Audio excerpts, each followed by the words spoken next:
तामिळनाडूचे माजी उपमुख्यमंत्री उदयनिधी स्टॅलिन यांना अटक. अभिनेत्री त्रिशाबाबत आक्षेपार्ह विधानानंतर कारवाई.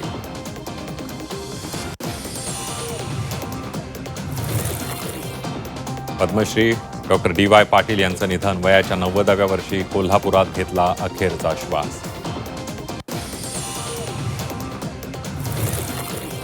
मूळ ठिकाणी एसआयआर नोंदणीला परवानगी. केंद्रीय निवडणूक आयोगाकडून परवानगी. स्थलांतरित मतदारांना मोठा दिलासा.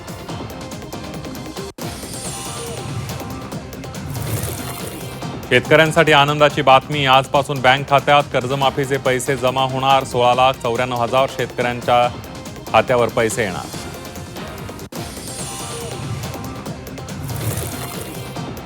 पुणे पिंपरी चिंचवडकरांचा रिक्षा प्रवास महाग. 1 सप्टेंबरपासून रिक्षा प्रवास महागणार. पहिल्या 1.5 किमीचे भाडं 25 वरून 30 रुपये. इंधन दरवाढ, देखभाल खर्च वाढल्यानं निर्णय.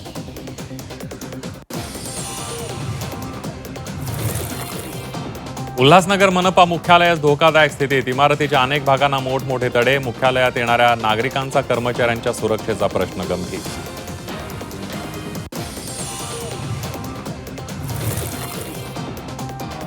नाशिक महापालिकेसमोरच 4 ते 5 फूट रस्ता खचला. मनपाच्या दारातच भला मोठा खड्डा पडल्यानं कामाच्या दर्जावर प्रश्नचिन्ह.